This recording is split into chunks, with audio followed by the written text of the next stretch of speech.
There we go. I think we're ready to roll. Good morning or afternoon or wherever you are. This is Tech for Senior.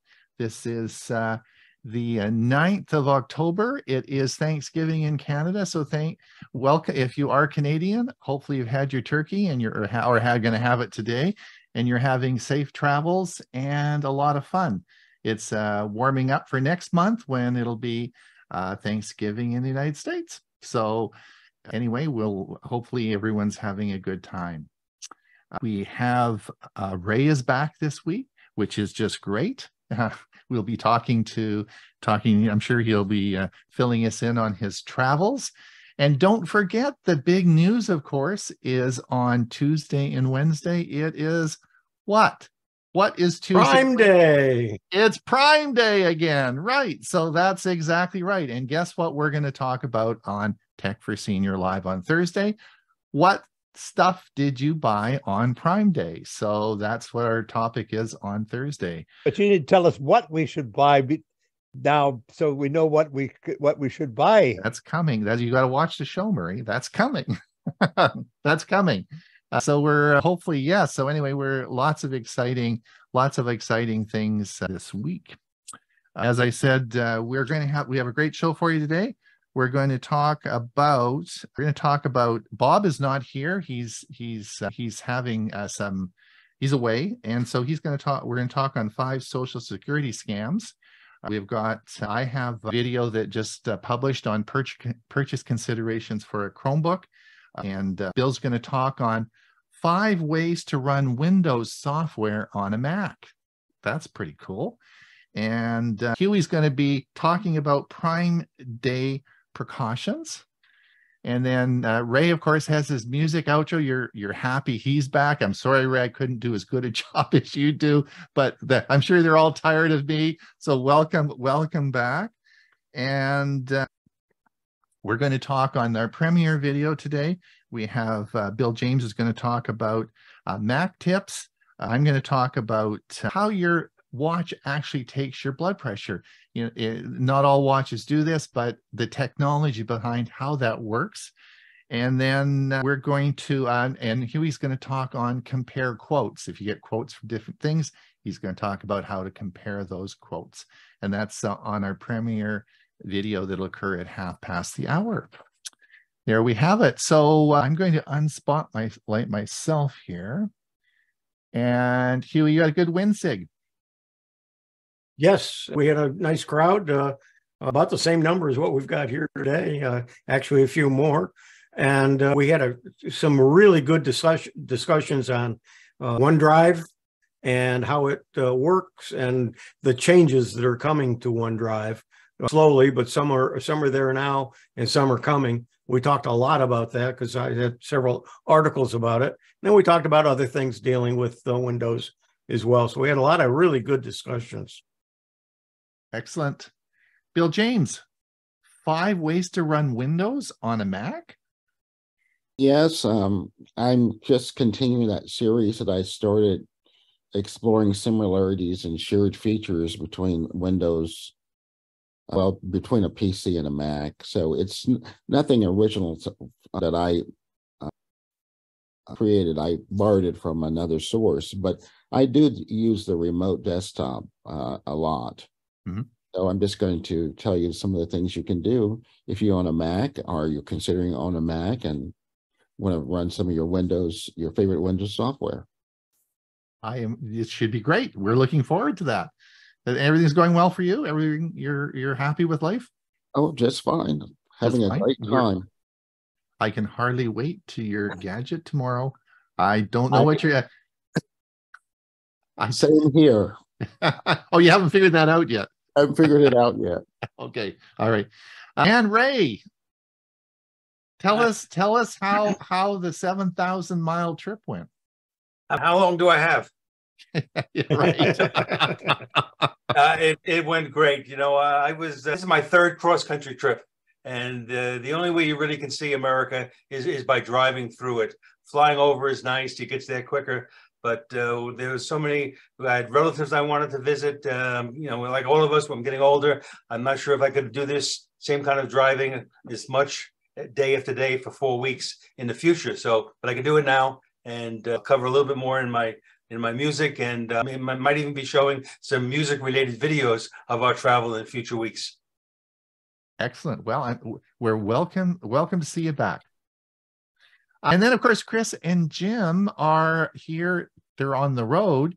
In fact, they will be leaving shortly to go to England, where Chris is being a product expert, a Google Photos expert.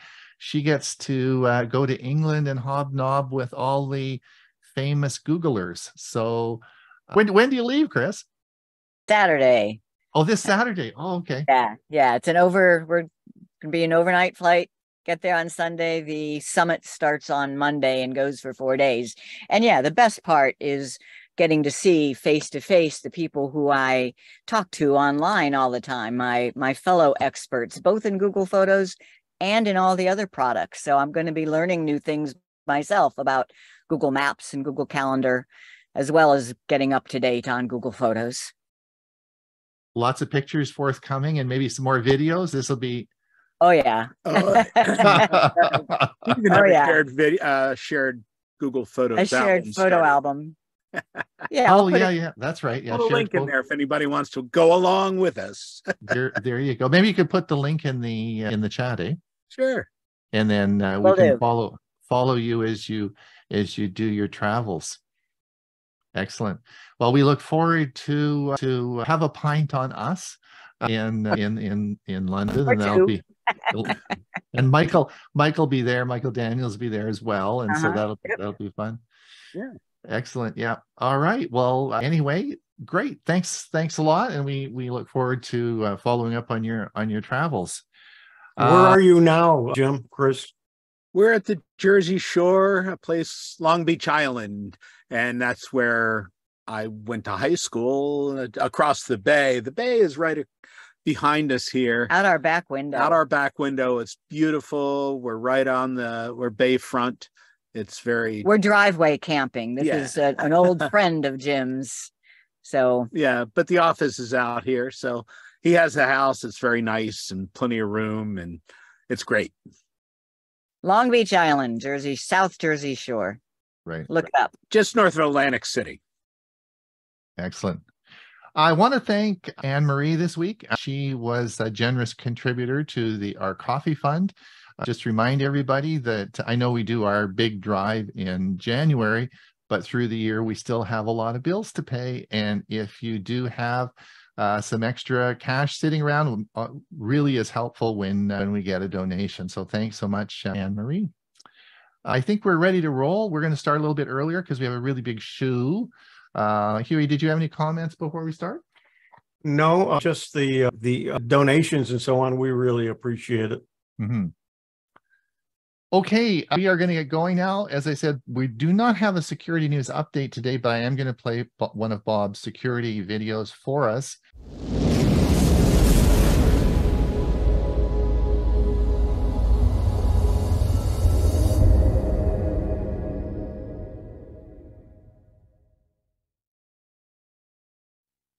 Five social security scams and how to avoid them. Number 1. The impersonation scam.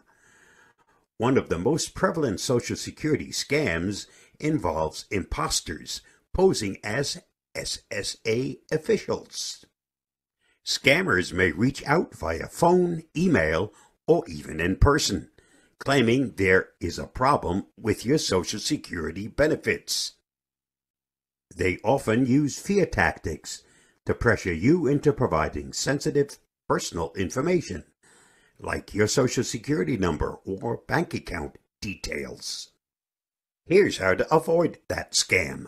Never share personal information over the phone or email unless you initiate the contact. Hang up on suspicious calls coming from individuals claiming to be SSA representatives. Verify the legitimacy of any communication with the SSA by calling the official SSA phone number or visiting the official website. Number 2, the fake Social Security card scam. Scammers also target individuals seeking replacement Social Security cards. They may offer to expedite the process or claim you need to pay a fee for a new card, which is typically free. The scammers then keep the fake fee you paid to them, and you won't receive the replacement Social Security card. Here's how to avoid this scam. Request a replacement Social Security card directly from the official SSA website or office. Never pay for a replacement card. It should be free.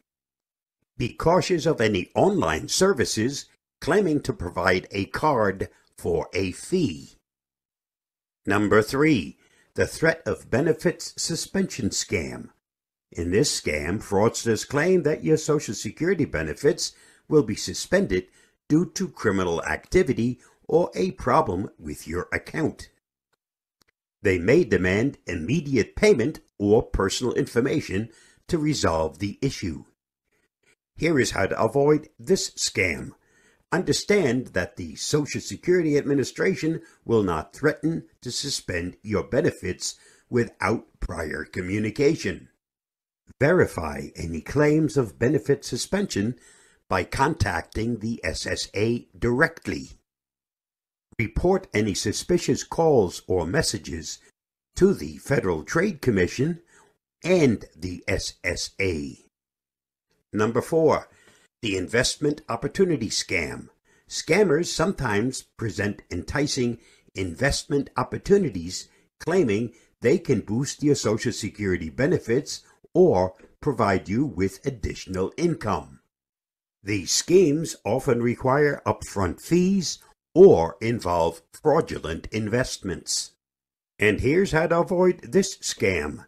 Be skeptical of any investment offer that promises to increase your Social Security benefits. Research investment opportunities thoroughly and consult a trusted financial advisor. Avoid investments that require you to share your Social Security number or personal information. Number 5, the Social Security overpayment scam. In this scam, fraudsters claim that you have received excess Social Security benefits and must repay them immediately. They may pressure you to make payments via gift cards, wire transfers, or other untraceable methods. And this is how to avoid this scam. Verify any overpayment claims by contacting the SSA directly. Be cautious of anyone demanding unusual payment methods or threatening legal action. Report suspected overpayment scams to the SSA and the FTC. Other ways to protect yourself from scams. Invest in a reputable identity theft protection service, like LifeLock, which is probably the best known. Protecting your Social Security benefits and personal information is crucial to securing your retirement. By staying informed about common Social Security scams and following these tips, you can reduce the risk of falling victim to fraudsters. Remember, the Social Security Administration will never ask for your sensitive information or demand immediate payment over the phone or email. I based this video on an article from Angelica Leicht. Please read her full article at the link listed. Thanks, Bob. Hopefully we'll see you back next week. All right. Now, the next one is how to purchase considerations for a new Chromebook.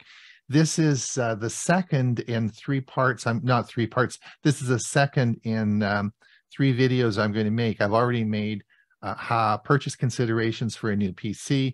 This is purchase considerations for a Chromebook. And then I'm going to be purchase considerations for an Apple probably in another couple of weeks. So this is on Chromebooks, and so I will let's see how we go here. It's Ron Brown with Tech for Senior, Chromebook purchase consideration for your new Chromebook. You know, it was about 10 years ago when I bought my first Chromebook. Prior to that, leading up 5 years before that, Chromebooks were only sold to school districts and were not commercially available to the public, such as you'd buy in Best Buy. I was fortunate enough to get one of the first Chromebooks made by Samsung. That started my journey on Chromebooks. And Hewie and I at Tech for Senior had a series called Learning Chromebooks, and we did a monthly show for 3 years, 36 editions, and I'll put the link and playlist down below. It's now October 2023, and the choice for Chromebooks has never been better. I have a Pixelbook that still is doing well. I'm so pleased to enjoy the Chrome operating system. Today I wanted to make a video to help you with the difficult choice of what Chromebook should I buy. There is such a huge selection out there, and with Black Friday coming, with Amazon Prime Day, Christmas, and all the great times we're going to have in the next few months, there's going to be some great deals on Chromebooks. So I wanted to make this video so I can give you some important points to look for when you're going to purchase your Chromebook. Now, it was just a stroke of luck that I decided to do the video in the first week of October, because last week everything changed and Google announced a new set of standards for Chromebooks, and I'm going to discuss that in this video. So let's look at this and see how I can help you. At Tech for Senior, we all volunteer our time, so we do appreciate that like and subscribe. It really does help the channel to continue making the great videos we do. I personally have made a lot of Chromebook videos, and I'll put the link down below so you're able to look at those. You might find some that are interest. I did produce one recently on the automatic update expiry date, which has changed a bit on Chromebooks. You may want to watch that video. It just was released last week. All right, so the first thing, we should set a budget. And I'm going to set the budget for your Chromebook between $300 and $600 US. I think that's a good range for you. It's a pretty broad range, and you'll see why that's so important in a few minutes. So where do you find Chromebooks? Well, you can certainly see them at Costco. Best Buy sells them, Walmart sells them, and of course Amazon online. All these places have great selection on Chromebooks. One of the things I always recommend is that you actually physically have a look at the machine so you can look at how bright the screen is, have a look at the physical characteristics of it. This sometimes is difficult online, so if you are purchasing it, it might be not a bad idea to pop by Best Buy and actually have a look at some. Walmart has a great selection online. Be careful, you always want to buy it if it's only sold at Walmart. A lot of third-party sellers on that. I think this is a good time to mention as well, as I said earlier in the video, Chromebooks are sold to school districts. These are sold in big numbers and are often made specifically for those school districts. In other words, the specifications are for a grade 4 student might be a little bit different than what we would expect as per the screen resolution and so on and so forth.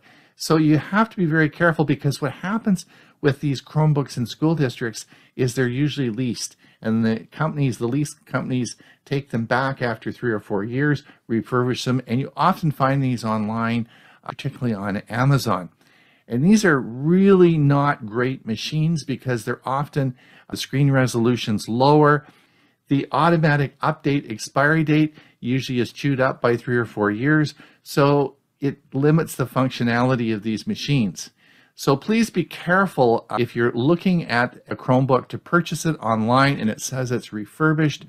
Make sure that it's not one of the lease backs that's coming from the school district.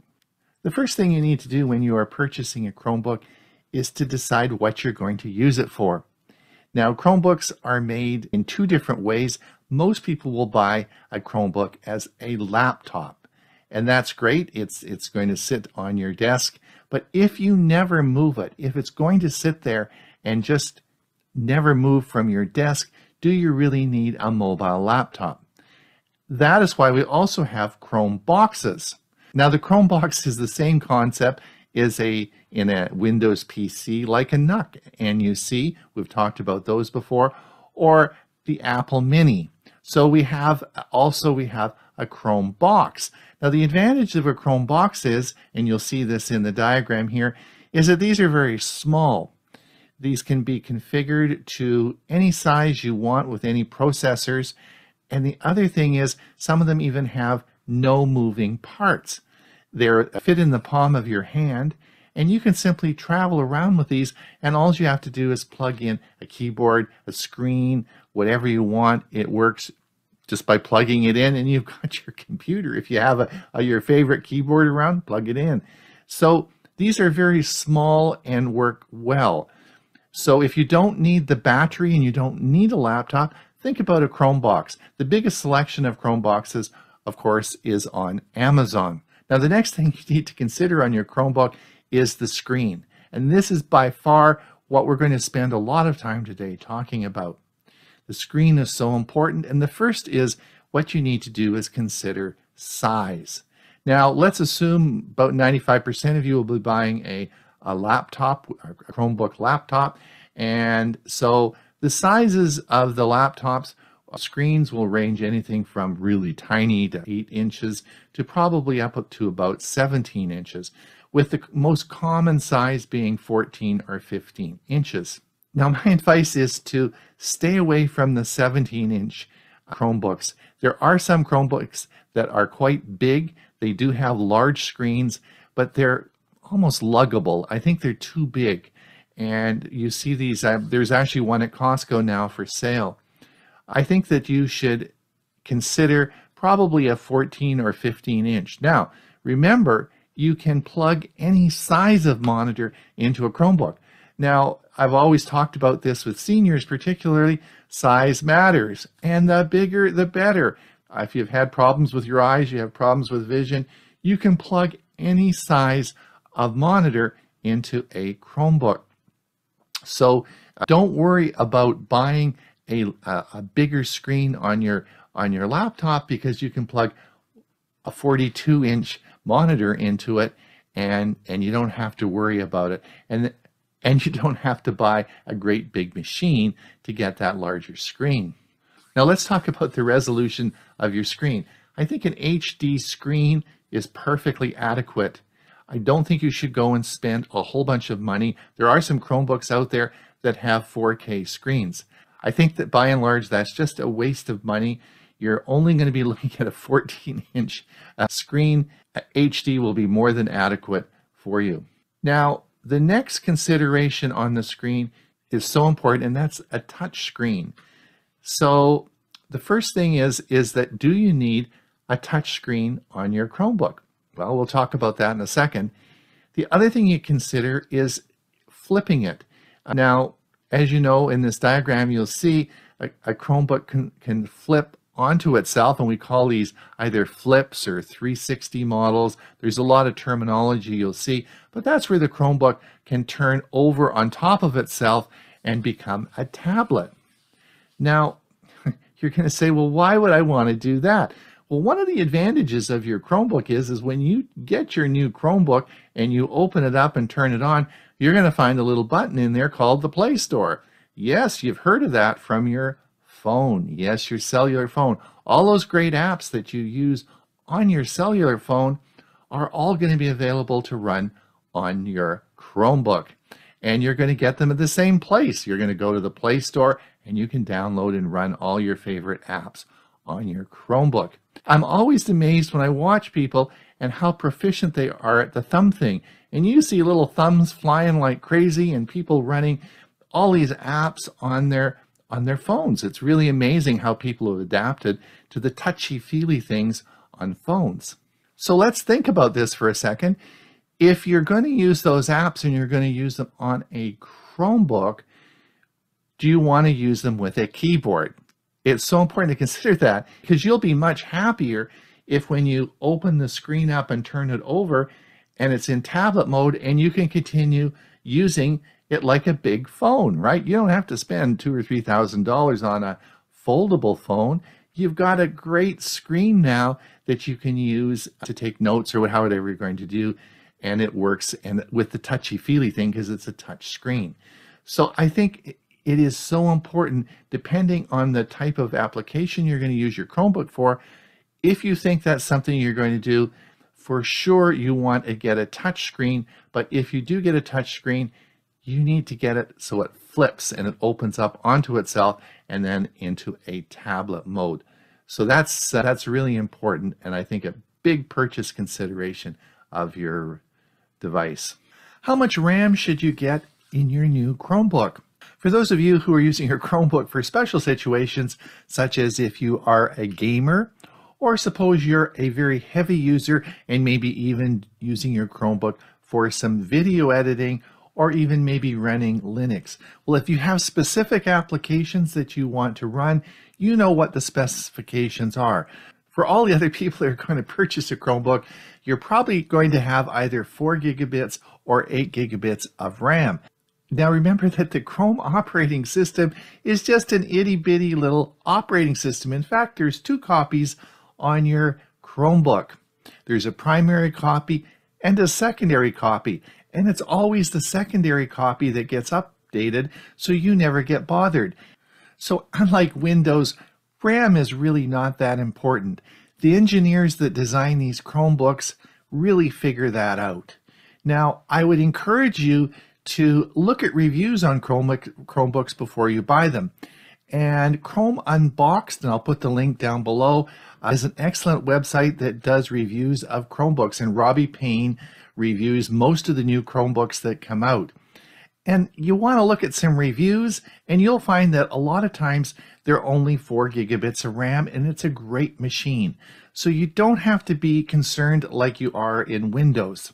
Now you will find that if you have a touch screen and a higher end model, you'll probably find it with 8 gigabits of RAM.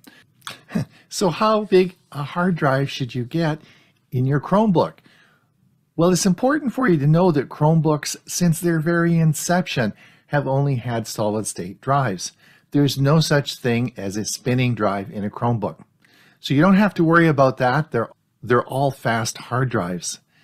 Again, unlike Windows, which is a huge operating system, and Chrome OS being such an itty-bitty little thing, you don't need much hard drive space on your Chromebook. Most of Chromebooks work through Google Drive, and in fact, you'll be storing your files in the cloud. But there are a lot of options for you. And of course, if you have, again, specific requirements and you need more space, then sure, look at a Chromebook with a larger hard drive. Now, if you are concerned about the size of the hard drive on your Chromebook, look for one that has an SD card that you can put in. Most of them will have SD card slots, and you're amazed that you can buy 1 terabyte, as you see in the diagram here. This was just on Amazon. This is a 1 terabyte SD card for $122. So you could just pop that into your Chromebook, and you now have a 1 terabyte hard drive in your Chromebook. Now, if you are a current Chromebook owner or considering purchasing a Chromebook, you will need to know the next bit of information. This is so important and really is a major announcement from Google regarding Chromebooks, and this occurred the last week in September of 2023. And that is the designation of Chromebook Plus. Now, what's Chromebook Plus?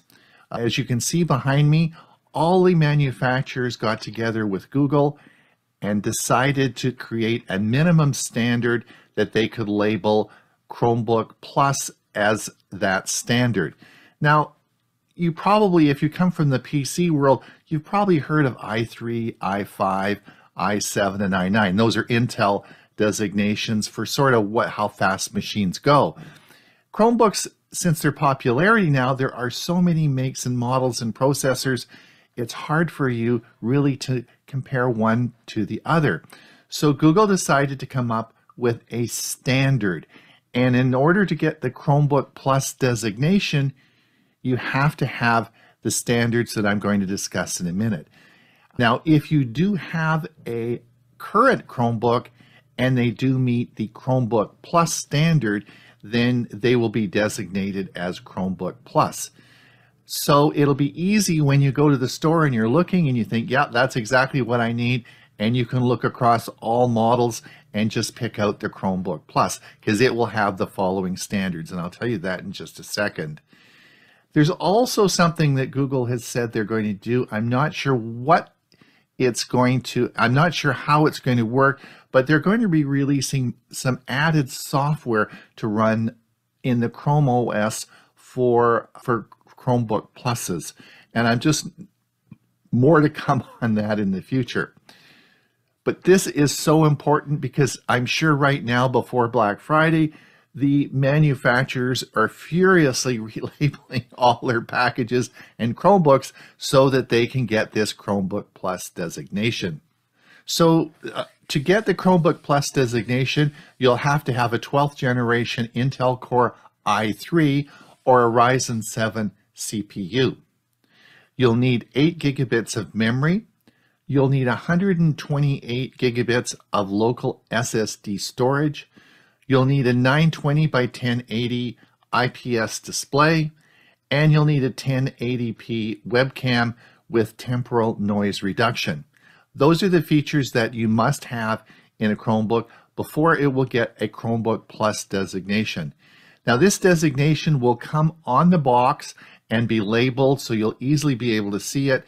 Chromebooks will undoubtedly be, wherever they're sold, will be advertised with the Chromebook Plus label. So you're going to see this come out very quickly, and you're going to wonder what's that all about, because there will be some models that are probably fine. They'll be Chromebooks for you to use, but they won't have those set of standards. Well, it's Ron Brown with Tech for Senior. If you've enjoyed this video, please click that like and subscribe.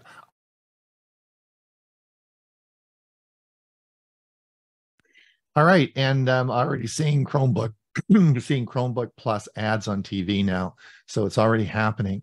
Bill, go ahead.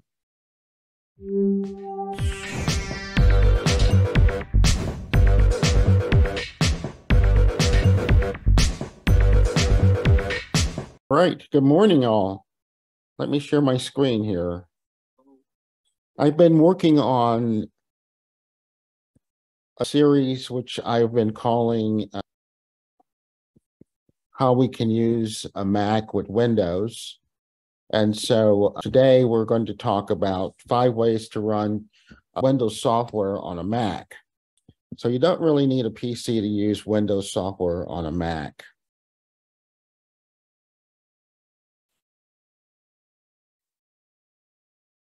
It's surprisingly easy to run Windows apps on a Mac, and you don't always need to run Windows to do so. Use these solutions to play PC games, run productivity software, or access Windows tools that lack a native Mac version. The first option is run Windows in a virtual machine. One of the easiest ways of running Windows apps is to use a virtual machine. This involves running Windows on top of Mac OS by virtualizing the hardware required to do so. Software is installed in a virtual machine, behaves as if it was installed natively on a Windows PC, which means that compatibility is excellent, particularly in Windows 11. If you have a modern Mac model with an Apple Silicon chip, the M1 or M2, you'll be limited to using Windows 11 on the ARMS release, which performs surprisingly well.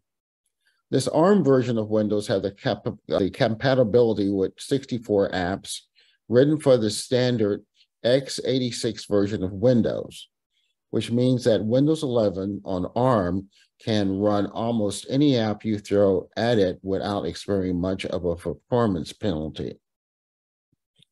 If you have an Intel Mac, then you will be able to run a more widely used x86 version of Windows in a virtual machine instead. You also can use virtualization to run other operating systems on top of Mac OS, including Linux distributions or other Mac OS installations. If you want the smoothest virtualization experience, you'll need to open your wallet and buy something called Parallel Desktop. Parallel Desktop will download, install, and set up Windows 11 for you in a matter of minutes. It also supports 3D acceleration for games on Apple Silicon, which the other solutions lack. Other virtualization options would include VMware Fusion, which is a free version of VMware Fusion Player, VirtualBox, and UTM. Virtualization is useful since you can just launch any app and have access to Windows in moments. Apps like Parallel, which we mentioned before, have modes that allow you to effectively hide your Windows UI and use apps as if they were running natively on your Mac. Many virtualization apps don't require that you sacrifice disk space for your virtual machine, unlike dedicated Windows installations. Something to note, these virtual machine apps don't come with a Windows product key. So you can install and use Windows 11 without a product key, but if you want to get rid of the pesky activate Windows reminder, you also have to fork up for a Microsoft license. The second option is use Wine to run Windows apps for Wineskin. Wine is a compatibility layer that allows Windows software to run on top of Mac OS. It works by translating Windows API calls in real time, so performance in apps that use Wine is generally very good. That said, not all apps will work, and some will exhibit some odd behavior. Apps are more likely to crash or behave in unexpected ways compared to virtualization or running Windows natively. Wine might just be the solution you've been looking for. You don't need to install Windows natively, which means you don't need to dedicate disk space to Windows or run additional virtualization software. Wine apps appear on your desktop and in your dock just like native Mac apps do. The Wine project is still under active development, but Mac packages are no longer maintained. Fortunately, you can use a community-maintained tool called Wineskin to create wrappers for your Windows apps. It's recommended that you install and maintain Wineskin using something called Homebrew, a package manager for Mac OS. And you can easily install Homebrew on your Mac using a few terminal commands. And with that out of the way, install Wineskin by running the following terminal, and that's brew install cast no quarantine gcx wine unofficial Wineskin. This will install the Wineskin Winery app to your Mac, which you can then use to create wrappers and start installing Windows software. Wineskin works on both Intel and Apple Silicon Mac using Apple's Rosetta 2 transpiler. Wineskin works both on the Intel and Apple Silicon Macs using Apple Rosetta 2 transpiler. The third option is use Crossover Mac to run Windows apps. It's also built on Wine. Crossover Mac is a paid software that can help simplify the process of getting a Windows application working on your Mac. Available with a free trial, Crossover Mac costs $74, and it walks you through the process of installing Windows software with installation profiles available for many other popular applications. Where apps lack profiles, Crossover can help you make your own. Crossover is particularly popular among gamers who want to run Windows games on Apple hardware. Crossover works on both Intel and Apple Silicon models, though Mac owners with Apple ARM-based chips will currently need to rely on Rosetta 2, which can introduce a small performance penalty. However, you can use the free trial of Crossover to test out many apps before you buy, and it's cheaper than buying a Windows license or a premium virtualization tool like Parallel's Desktop. You can use a single Crossover license to run Windows apps on Mac OS, Linux, and Chrome OS as well. The fourth option is use Boot Camp to install Windows on an Intel Mac. If you have an Intel Mac, you can install Windows natively on your Mac using Boot Camp, Apple's dual boot Windows partitioning tool. If you have a modern ℚ𝕠𝕟 Mac with an M1 or M2 or later chip, then you won't be able to use Boot Camp, which means you can't install Windows natively. Windows 11 on ARM can be installed directly on a Mac, and you can only install it on a virtual machine. Mac owners will find Boot Camp Assistant under the application's utilities. Run it and follow the instructions to partition your drive for Windows installation. Boot Camp officially supports Windows 10 only, since Windows 11 requires the TPM module or support. And lastly, option number 5 is which one I use, is to access your Windows remotely with remote desktop tools. If you have a Windows PC already, but simply looking for a way to interact with it on your Mac, maybe your Windows machine is in your bedroom or primarily use your Mac in your study or wherever. You can use remote desktop software to make use of the hardware you already have remotely over a network. This can work both over the internet or a local network. So keep in mind that using a machine over the internet can incur a severe latency penalty. You might be able to help fix a friend's computer over the internet or check for files in your documents folder, but you won't be able to play games or use most software in this way. Local network connections are far more stable, particularly if you have a wired network inside your house. Wireless works well as well, but Wi-Fi, of course, is subject to all sorts of interference and bottlenecks. Faster is always better, whether you're networking over a cable or airways. So if your Google Chrome browser, then if you use the Google Chrome browser, then the Chrome Remote Desktop is worth a shot.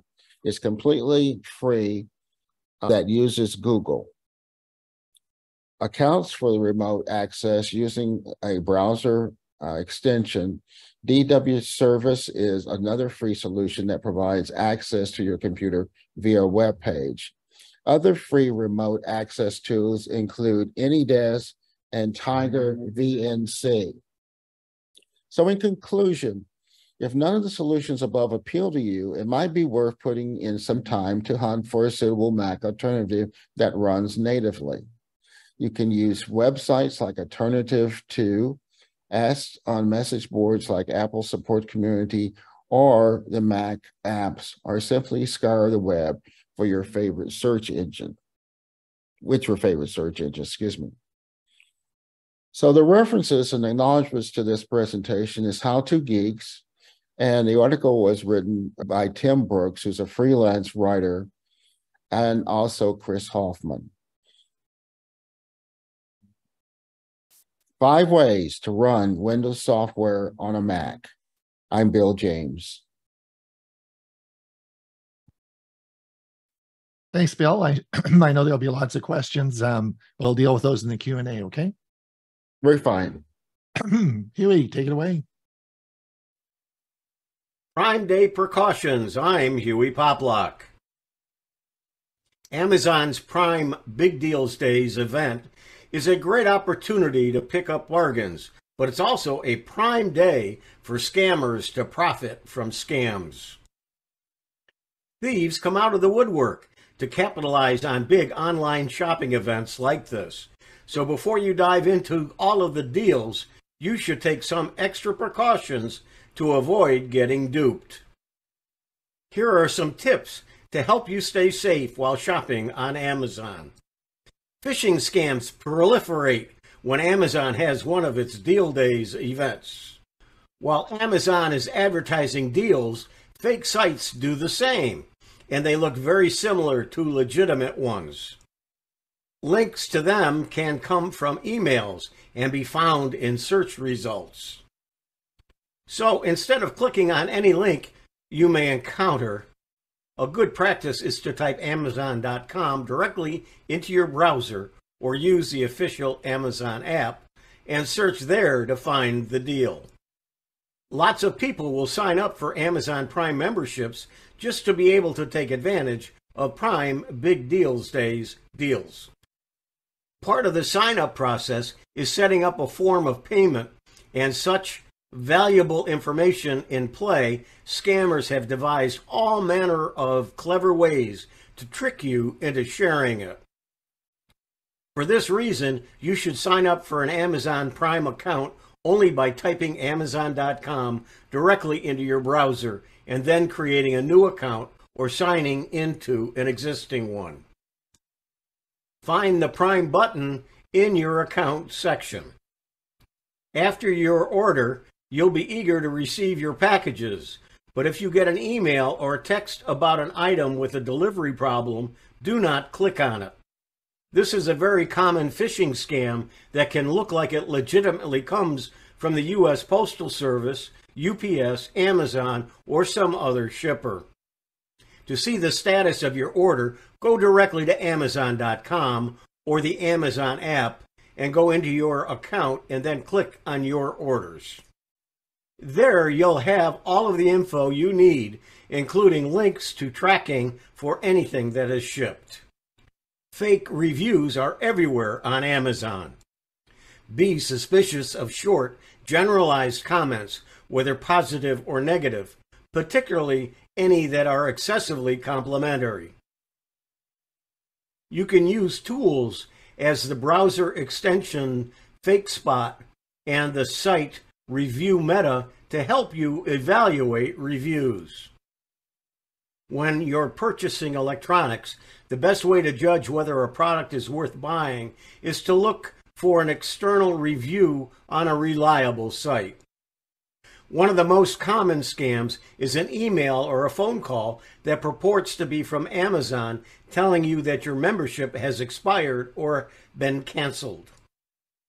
If this happens to you, don't give out any information over the phone or click on any in an email. Instead, log in on Amazon.com and navigate to Accounts and Lists, Prime Membership. Under Amazon's navigation bar, you'll see your membership status and renewal date and can click on Manage Membership to make changes. On the app, click on the person icon at the bottom. Manage Prime Membership. Click on it and select Manage Membership. Thieves know to expect a bounty of unattended packages after Prime Big Deals days. You have a couple of options to lower the chances they'll be stolen. You can have your packages arrive on a day of the week when you know you'll be home by selecting that day as your Amazon day. Go into your account under Ordering and Shopping Preferences, click Amazon Day and set your preferred day of the week. Then at checkout, choose to have your packages delivered on your Amazon day.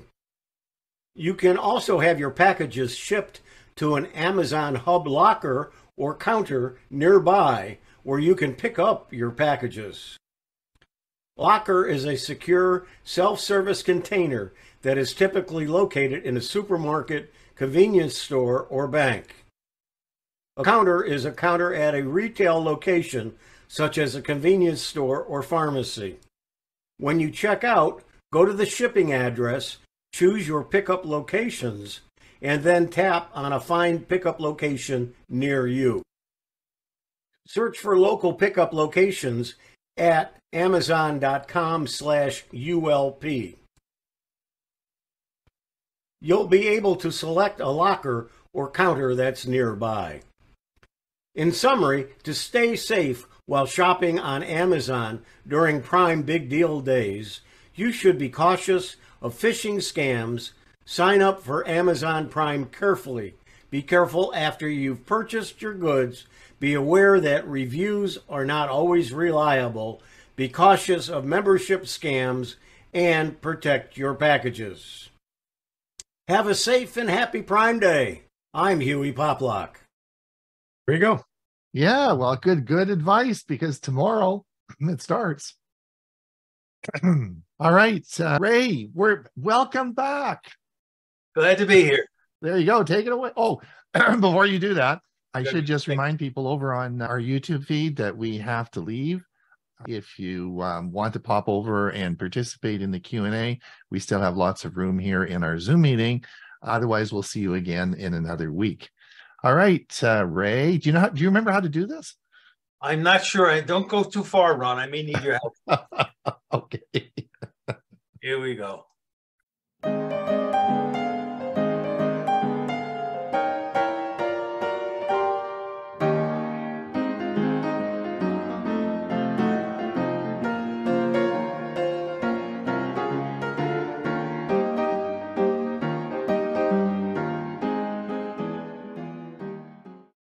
All right, so I was gone for exactly 4 weeks, traveling the country by road.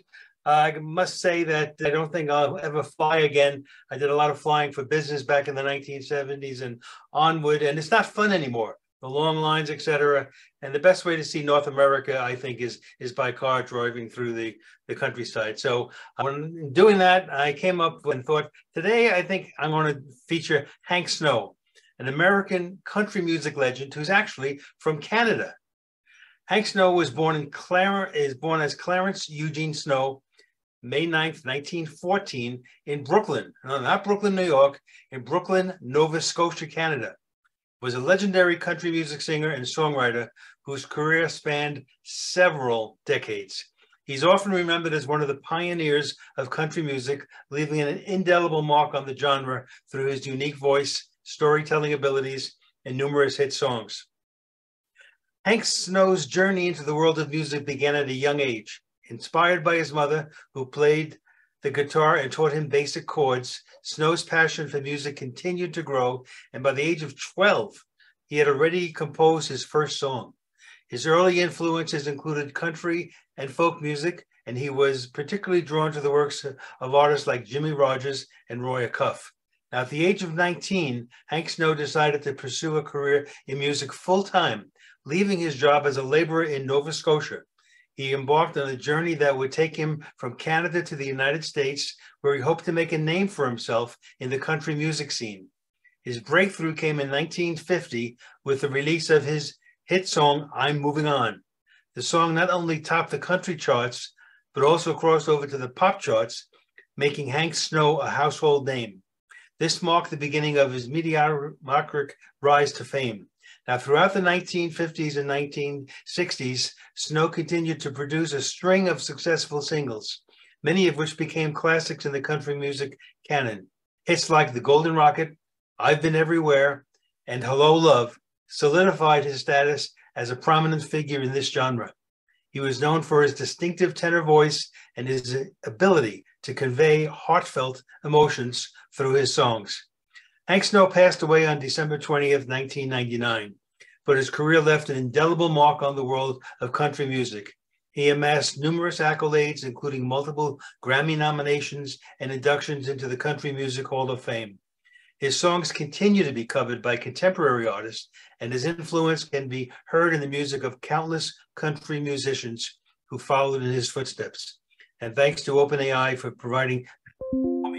Now, after returning from a 4-week cross-country road trip through 18 states and the province of Ontario, where we visited family, friends, business clients, and colleagues along the way, I felt the most appropriate song for today would have to be Hank Snow's I've Been Everywhere. And I don't know how you can top that. Oh, I have great. no idea where all those places are. Oh my gosh. That's a lot of places. How does he remember to say all those towns? I mean, that is just... Yeah, that's what I was thinking when I was listening to it. But you probably saw that many towns in your not quite. Not quite. Well, a good one. We're so happy to see you back, Ray. Welcome back. Thank you. That is the full-time RVers national anthem. Sure is. There you go. You always put that on Didn't the Johnny road Cash? Yeah. Didn't Johnny Cash do that? He absolutely did, yes. but I think the ℎ Snow version is the original and the best. Yeah, and much clearer. Yes. All right. Well, this is the end of our show. We're going to start the Q&A now. Just to remind everybody that we have our premiere video coming up at 1:30. I put the link in the chat. Don't forget, this Thursday we have Tech for Senior Live. Ray will be back with us this Thursday, and we'll be talking about Amazon Prime Day and all the things that you've bought on Prime Day. Be careful, as Hewie says today. You don't want anyone to get scammed, and of course, only buy things that you really need, right, Bill? No devices that you really don't need. So if you need something, go ahead and buy it. And I think, what else was I going to say? Yeah, we'll open it up to any questions now. I know that there were some questions on after. I think Murray had a question about my segment. Bill, I have a question for you though. And it has to do with parallels and using a Mac. So just explain to me, is Parallel an app that you boot into a Mac and then Parallels is an app, and then through that app you can run Windows software? Or does it boot up into Parallels? Is Parallels like another operating system? Can you explain that? No, I don't think it's just software that's a layer on top of the Mac OS. You just launch it like you would another app, and then you can run the programs within it.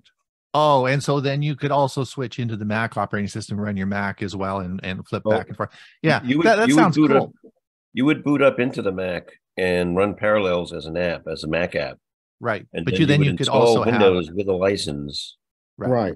But remember, go ahead. Run your Windows apps that way. Right. And the appearance of Parallels, it looks like you're still on a Mac, except you're running the Windows programs. Oh, cool. Drew, do you do that? I used to do that for customers. I don't have a Mac myself, but I used to be a Parallels customer, yes. Okay. And I found remote desktop works best for me. And then I'm only running the Microsoft products basically. So I can use Office 365 and I can get to PowerPoint. It's like I gave that PowerPoint presentation I gave you.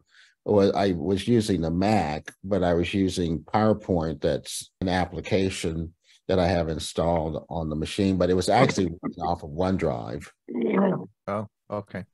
Because PowerPoint comes as a Mac application that you can run on a Mac, does it not? Yeah, there is a version, but they no longer really do that. There used to be a version of Microsoft Office that was specifically for Macs. Okay. Now it's a cross-platform. Okay. And then Carl's asking a question: what and when would a Mac user benefit from using native Windows programs on a Mac? Well, it would be such as I just described. If you want to use Microsoft Office, that would be one application. Some of the ones, it's like there are so many Adobe products do not have a Mac equivalent. I think there's also the case of some of, I don't believe there's a version of QuickBooks that's specifically for Mac.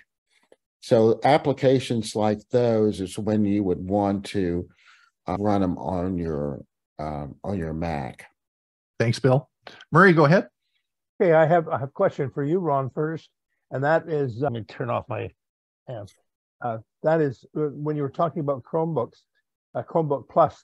If you have an existing Chromebook and that meets those technical requirements, can you then get it designated or yes, can it work as a plus?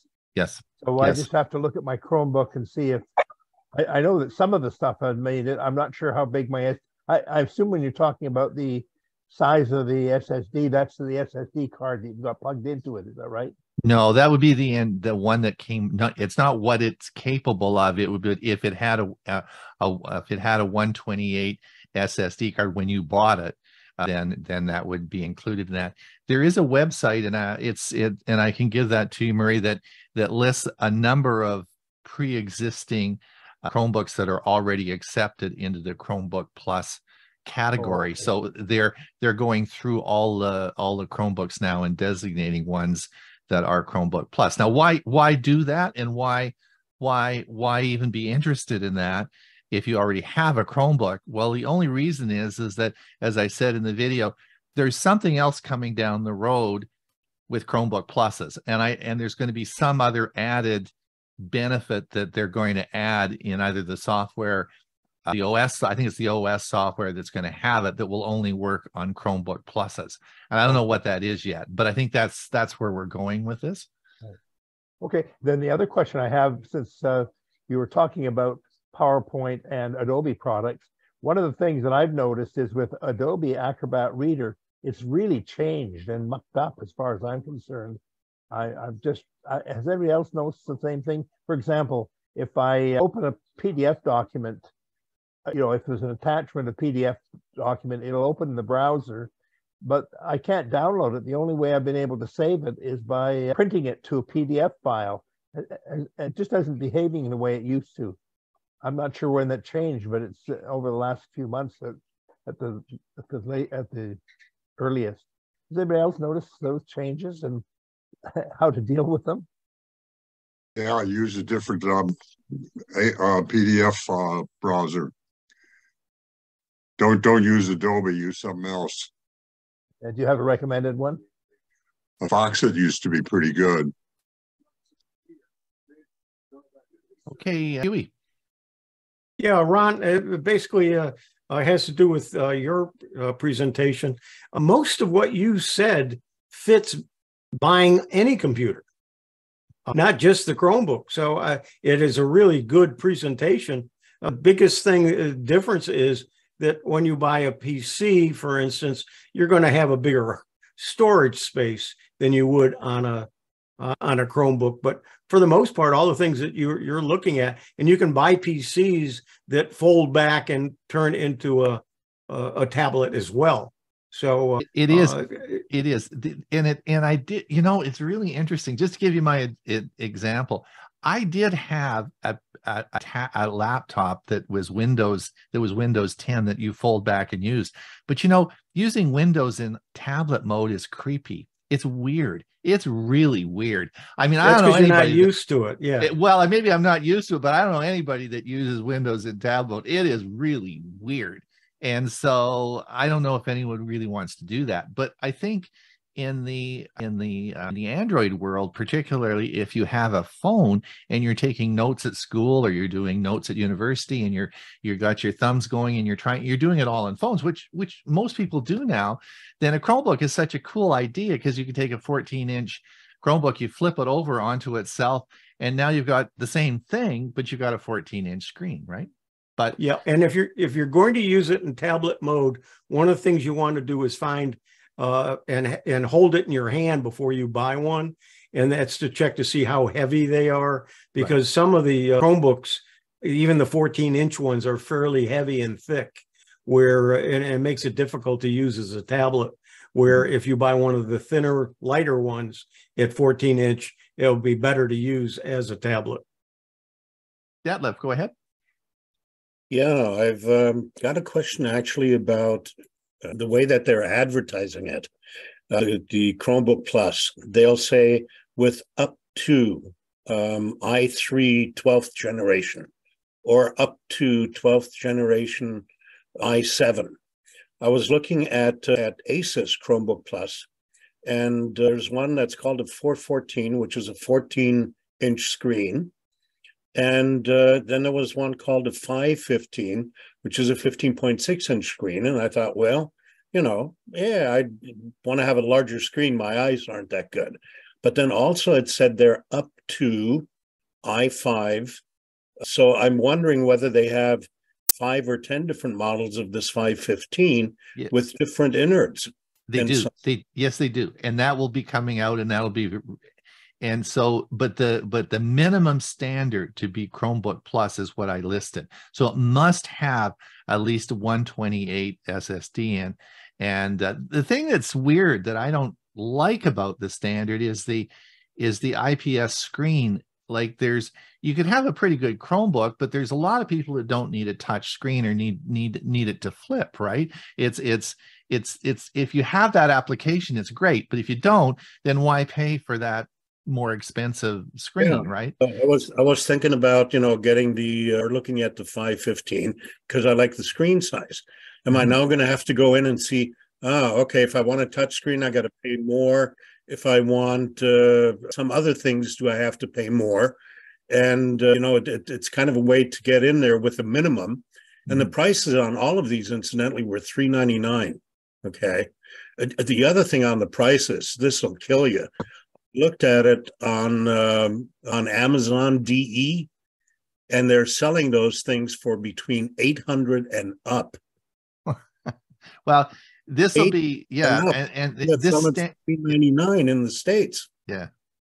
The standard has this is just being released now. As I said, I was watching CNN. Of course, I've been watching CNN a lot lately, and they've got ads all over the place for Chromebook Plus. It's like this has just come out, and this is going to be flooding the waves. And you'll see by Black Friday, you'll see the stores and Best Buy all filling up, and they'll all have the Chromebook Plus. Now, Robbie Payne was even showing some of the models he has there that aren't Chromebook Plus, but they are Chromebook Plus machines. They just haven't put the label on yet. This is so new.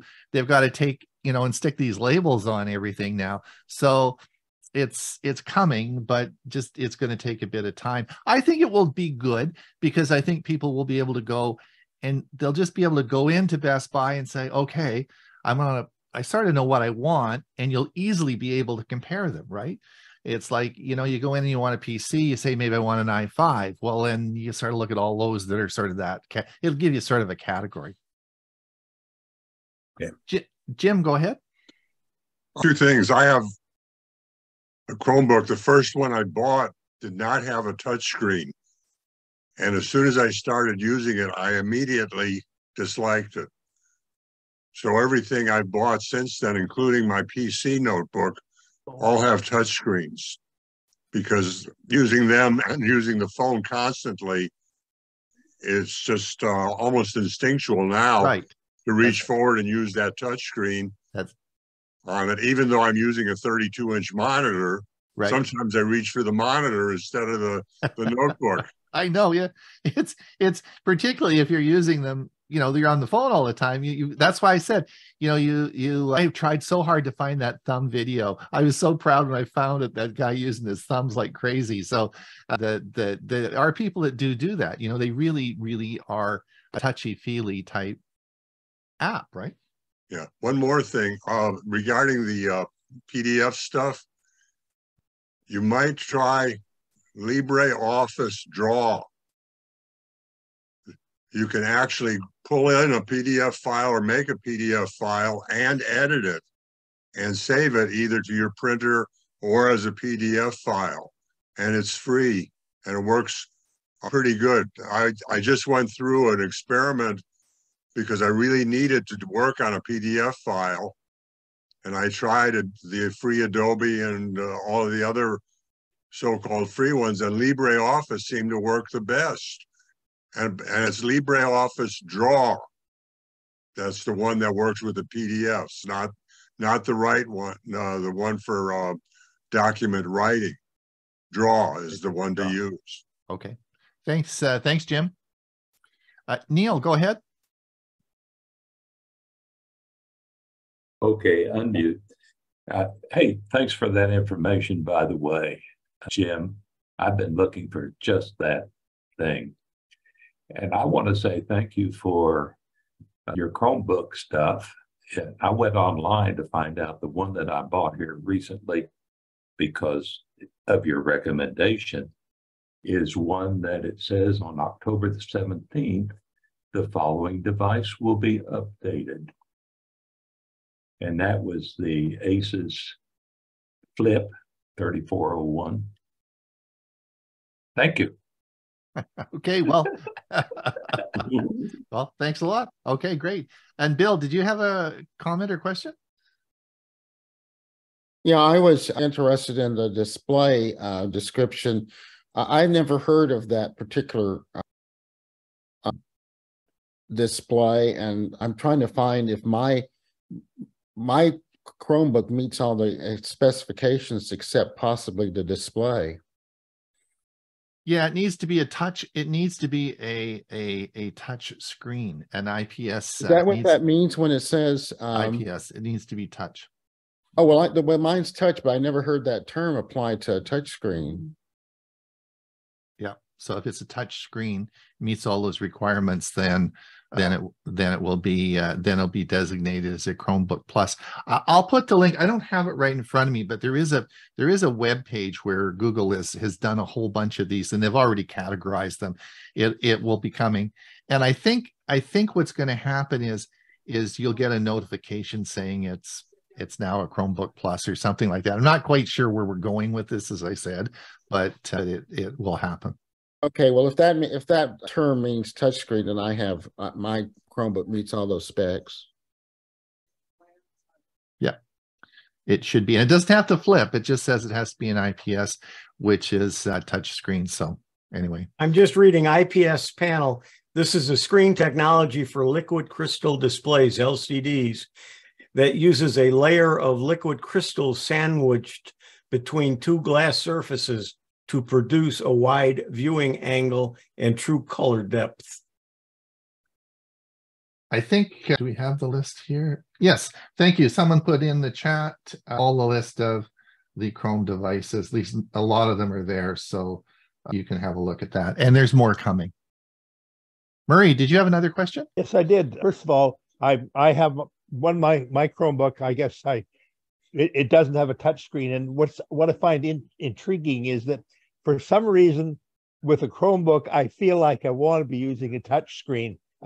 But if for a laptop, I mean, a MacBook or a desktop, I never even think of wanting to use a touch screen.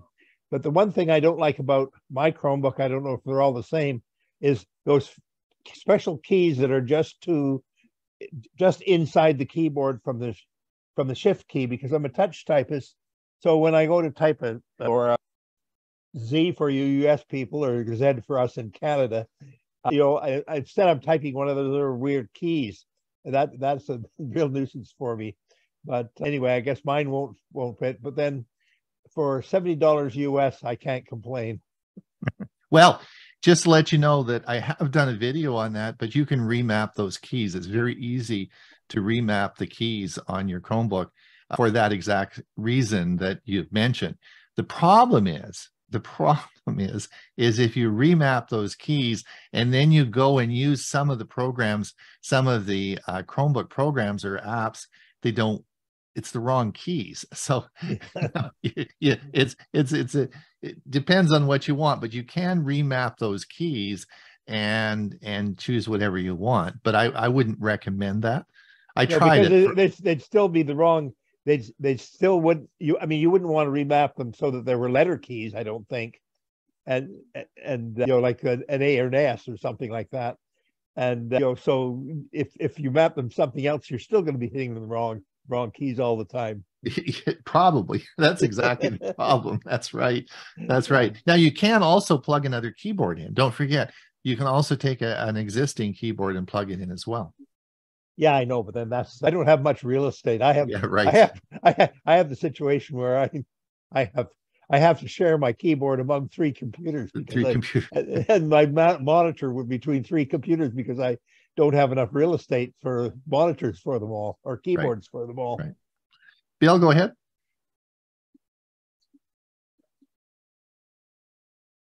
I was just going to say, one of the things I found is that when you have all the higher powered processor and the touch screen and all the other stuff, is that your battery life depreciates.